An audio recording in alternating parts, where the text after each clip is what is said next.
Hi, இன்னைக்கு நம்ம தோசைக்கு வெஜிடபிள்ஸ் இல்லாமல் குருமா எப்படி பண்ணுறதுங்கிறத பார்க்க போகிறோம்.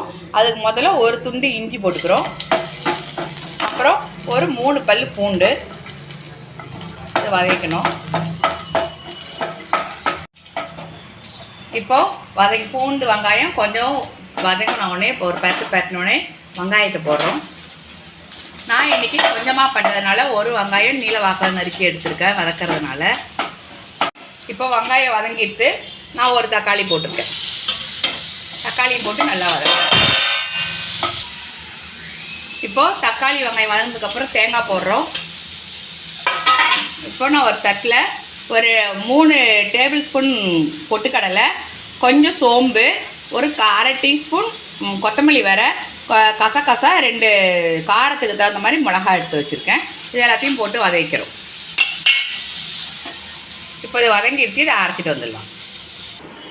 இப்போது நம்ம இதை அரைக்கிறதுக்கு முன்னாடி இதில் கொஞ்சோண்டு பட்டை, 1 கிராம்பு, 1 ஏலக்காய் இதை போட்டு அரைச்சி எடுத்துகிட்டு வர போகிறோம். இப்போ கிரேவி செய்யறதுக்கு ஒரு வெங்காயம் நறுக்கி வச்சுருக்கேன். அதை கொஞ்சமாக எண்ணெய் ஊற்றி வதக்கலாம். வெங்காயம் கொஞ்சம் நல்லா வதங்கணும். வதங்கினோடனே ஒரு தக்காளி சேர்த்துக்கலாம். அதையும் சேர்த்து நல்லா வதக்கணும்.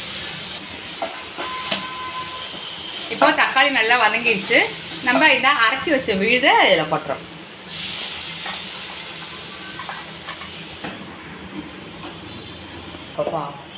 இப்போ இந்த டிஷ்ஷுக்கு தேவையான அளவு உப்பு,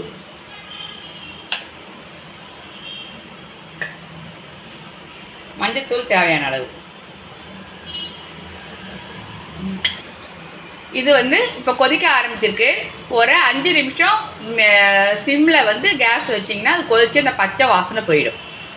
இப்போது குருமா நல்லா கொதிச்சிச்சு. இந்த ஸ்டேஜில் நம்ம கருவேப்பிலை, கொத்தமல்லி போட்டு இப்போ கேஸ் ஆஃப் பண்ணிடலாம்.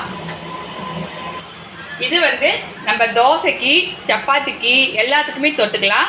காய்கறி இல்லாத நேரத்தில் இது மாதிரி எம்டி குருமா செஞ்சு பாருங்கள், ரொம்ப நல்லாயிருக்கும்.